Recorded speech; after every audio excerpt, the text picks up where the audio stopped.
Itu level yang kedua. Jadi level yang ketiga namanya jiwa bodoh. Ini yang disebut dengan jiwa kebinatangan. Hidupnya hanya digerakkan oleh naluri kebinatangan. Makan, minum, birahi. Seputar itu hidupnya. Kemewahan soal makanan, minuman, dan urusan-urusan yang menyangkut nafsu. Sering melampaui batas. Menjadikan yang lemah, sakit, tua sebagai mangsa. Menikam yang lemah, menjilat yang kuat.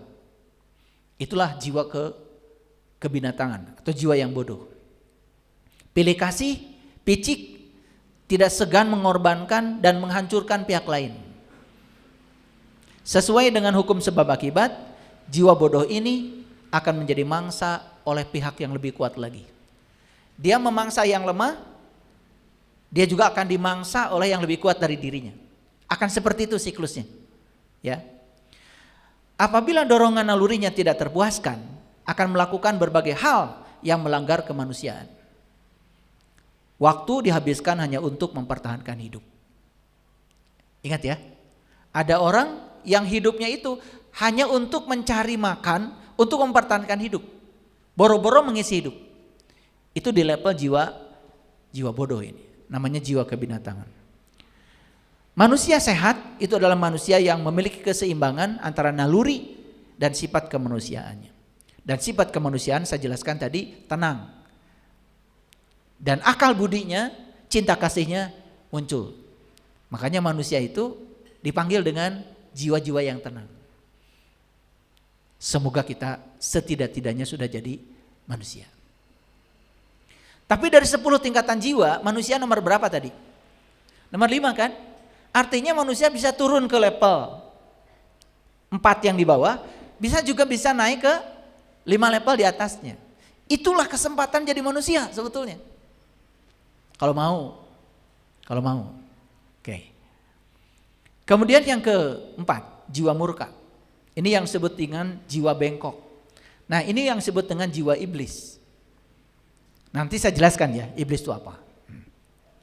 Selalu ingin menang dari orang lain. Ada? Suka merendahkan dan meremehkan orang lain. Ada? Hati-hati ya. Mau pakai baju sesuci apapun, kalau masih merendahkan dan meremehkan orang lain, dia itu jiwanya masih di level jiwa iblis itu. Jiwa murka itu, jiwa bengkok itu. Selalu ingin menonjolkan diri. Selalu ingin menghiasi diri dengan kepalsuan. Jadi dirinya itu bukan dihias dengan diri sejatinya, dihias dengan kepalsuan. Hanya seperti bagus aja luarnya, pada dalamnya enggak, bokrok. Hanya memikirkan diri sendiri, tidak siap kalah, selalu ingin menang, dan terkadang iri hati. Suka menyerang dan menghancurkan pihak lain. Satu-satunya yang paling benar adalah pendapatnya. Pendapat orang lain semuanya salah.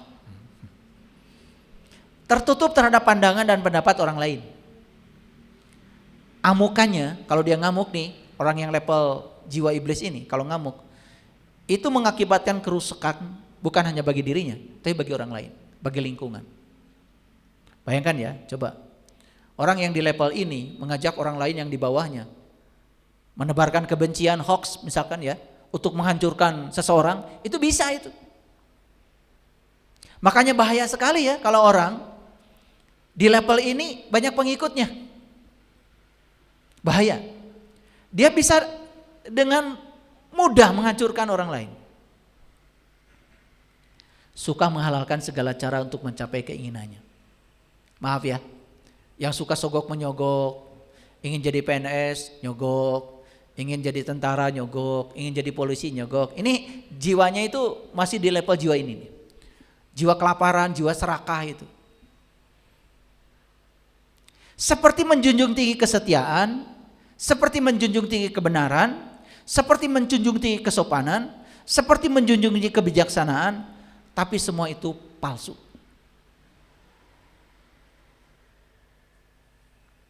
Suka membanding-bandingkan dirinya dengan pihak lain.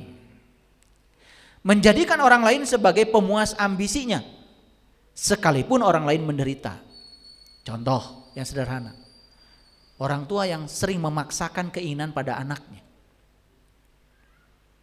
Pokoknya nilai matematika kamu harus 100, kalau enggak uang jajan dikurangi. Padahal anak ini tidak berbakat di matematika. Anak ini bakatnya lari. Jadi kalau dia lari, semangat. Kalau matematika, orang tuanya ini tidak pernah tahu anak ini direncanakan buat apa oleh Allah. Bukan direncanakan buat ahli matematika, dia direncanakan untuk jadi ahli memasak, ahli olahraga. Mungkin saja matematikanya lemah, tapi orang tuanya memaksakan agar anaknya harus seperti yang dia mau. Orang yang tua yang seperti ini masih masuk jiwanya jiwa bengkok itu.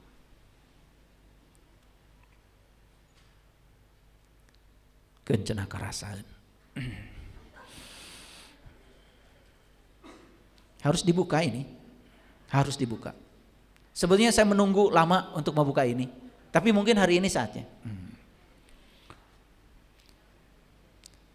Bahkan orang tua itu suka ikut campur 3 besar itu dalam kehidupan anak.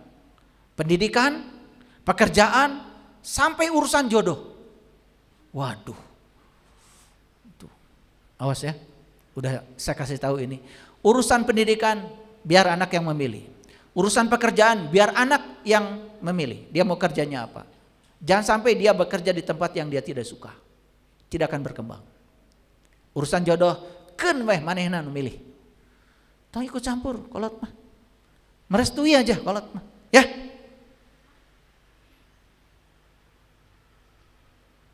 Pada beunghar, kudu kanu beunghar deui. Ya. Tahu artinya kekayaan?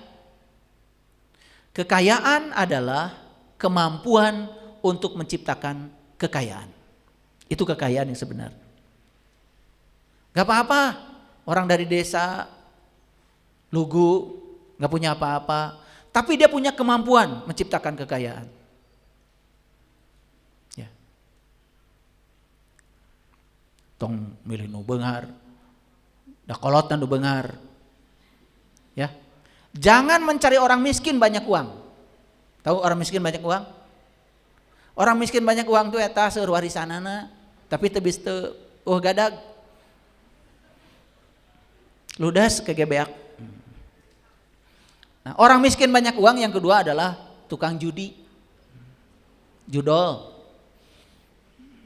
Loba duit tapi miskin karena enggak punya pekerjaan. Enggak ada orang judi jadi orang kaya.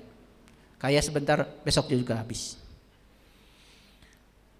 Mewujudkan emosi jiwanya dalam bentuk marah, benci, murka, dendam, iri hati, dan cemburu. Bahaya. Semua yang di atas ini level jiwa apa tadi? Jiwa marah, jiwa serakah, jiwa bodoh, dan jiwa murka ini.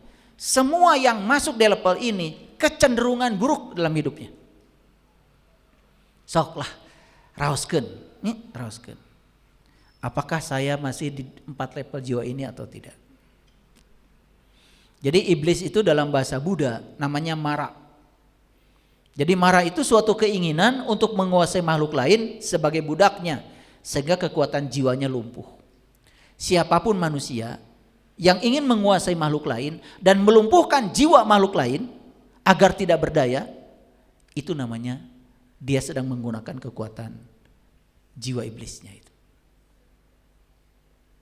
Jiwa yang lumpuh adalah jiwa yang didominasi oleh egoisme dan kesombongan, sehingga jiwa kehilangan akal budi dan cinta kasih. Maaf Bapak Ibu, bisa menyaksikan sekarang banyak manusia yang kehilangan akal budi dan cinta kasihnya. Banyak.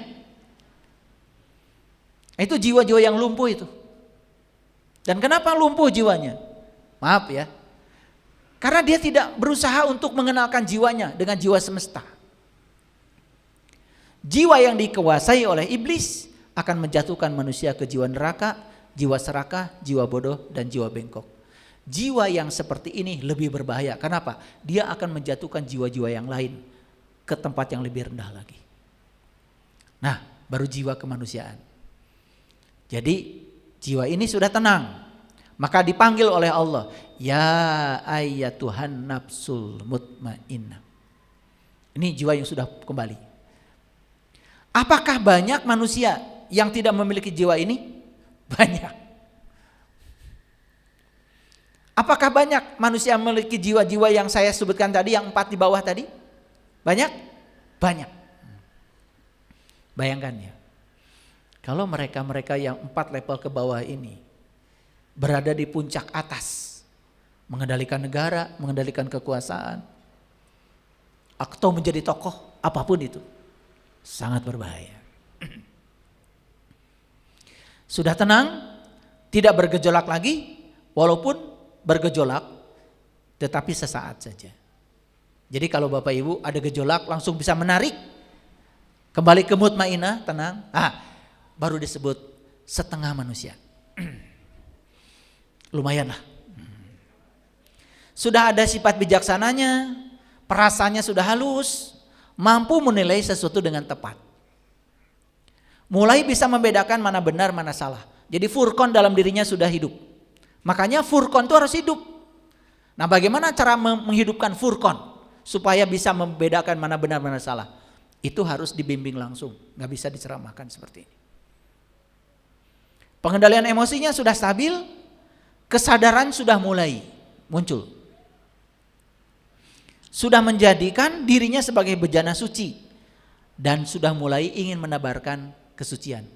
Ada pikiran lah ingin memanusiakan manusia lain. Udah ada pikiran itu saja, udah keren. Tos aya ibu bapak, hoyong ngajak batur gitu ya, supaya salamet tos aya. Itu jelema tah.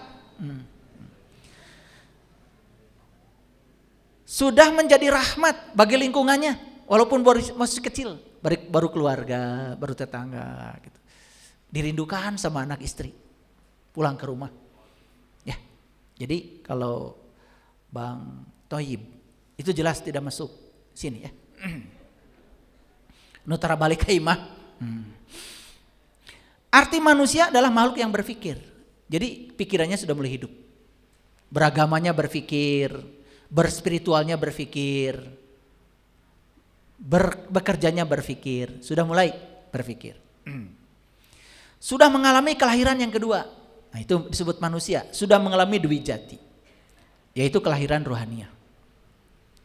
Dalam tradisi Islam, kelahiran yang kedua disebut Maulid.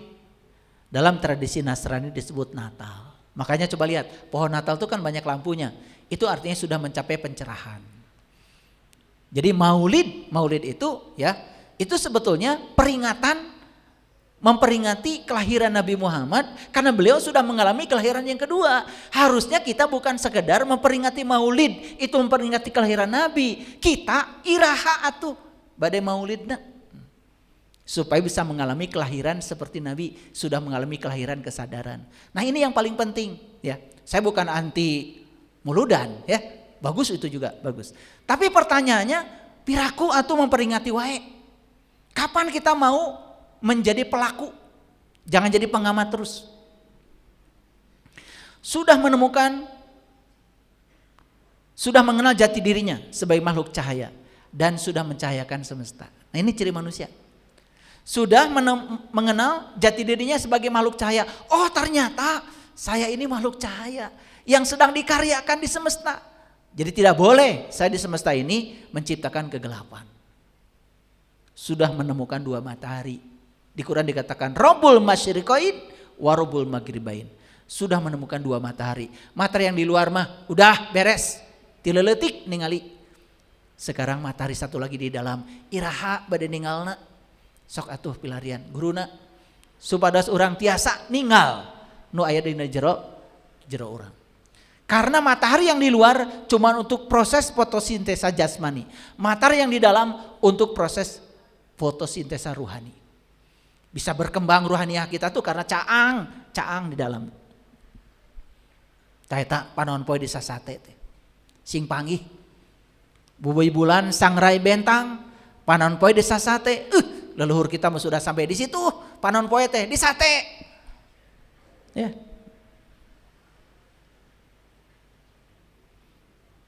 Jadi disate itu artinya dipeleng, ibu bapak. Sok atuh ya, belajar sampai situ. Menjadi sumber kebahagiaan, sumber ketentraman, sumber kedamaian bagi semua makhluk. Itu yang disebut dengan rahmatan lil alamin. Menjadi penerang bagi kegelapan jiwa. Karena lilinnya sudah nyala, maka dia berpikir bagaimana lilin-lilin yang di sekitarnya bisa nyala. Itulah yang disebut dengan manusia. Nah, kalau sudah mencapai jiwa kemanusiaan, baru naik berikutnya, masuk pada level jiwa surga. Apa cirinya jiwa surga? Jiwa yang selalu gembira dan berseri-seri, apapun yang terjadi di luar. Ini sudah mati selagi hidup, atau hidup, sudah mati selagi hidup, atau sudah hidup selagi mati selagi hidup. Maksudnya dia itu hidup tetapi sudah mati. Artinya dia sudah tidak bereaksi lagi. Sudah melampaui nafsu dan naluri. Jadi kamadatunya sudah dilampaui. Sudah melampaui jiwa neraka, jiwa serakah, jiwa bengkok, dan jiwa kebinatangan. Sudah dilampaui. Sudah melampaui dunia fisik dan materi. Ya, jadi rupa datunya sudah tercapai. Mohon maaf Bapak Ibu. Punya rumah yang bagus, nyaman gak? Punya tubuh yang sehat, nyaman gak? Nyaman. Punya mobil yang bagus, nyaman gak? Nyaman. Jadi jangan menganggap itu duniawi, bukan. Itu rupa datu itu. Itu harus dicapai. Kalau kita tidak mencapai itu juga kita kan banyak kesusahannya. Itu bukan duniawi itu. Itu adalah sudah tingkatan surga, tapi surga dalam level materi. Ya. Rupa datu itu namanya. Orang yang di level ini sudah memiliki getaran jasmani yang selaras dengan lingkungan.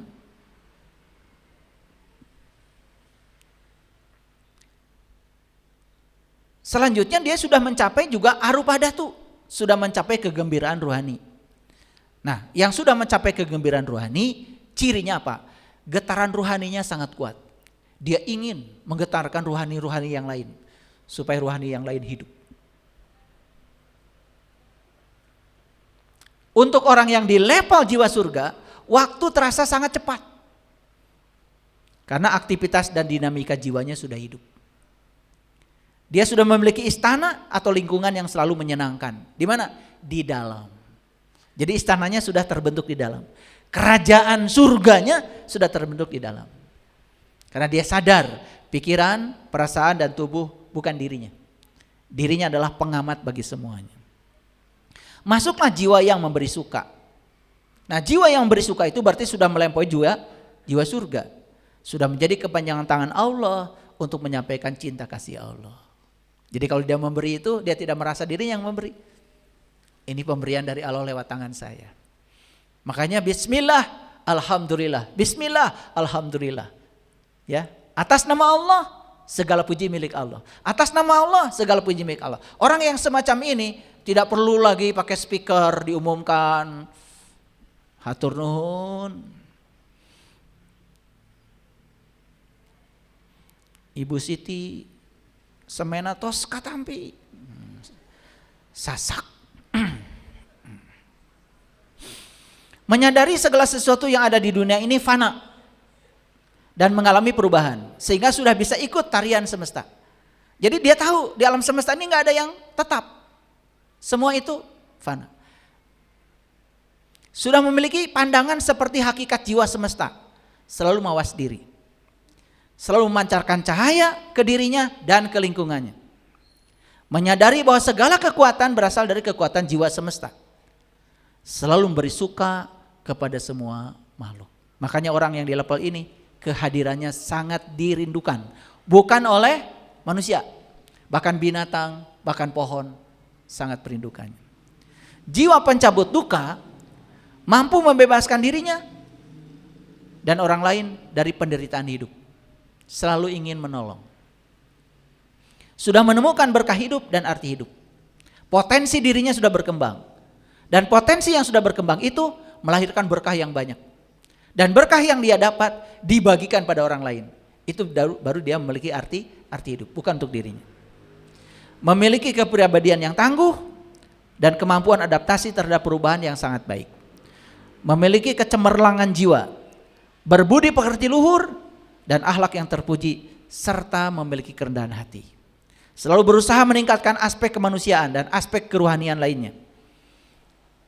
Sudah mendekati gerakan jiwa semesta, sehingga kesadarannya sangat stabil. Jadi kesadaran jiwanya ini sudah mendekati kesadaran jiwa semesta. Kemudian yang selanjutnya, mampu mencabut duka makhluk lain. Nah, inilah kenapa judul kajian hari ini adalah memberi suka, mencabut duka. Pertanyaannya, ada nggak Bapak Ibu yang ingin mencapai level ini? Ingin? Berarti perjalanannya harus dari level 1 sampai level 8.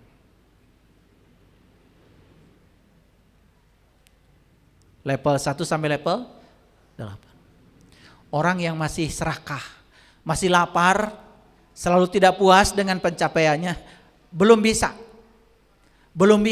memberi suka, belum bisa mencabut duka. Belum.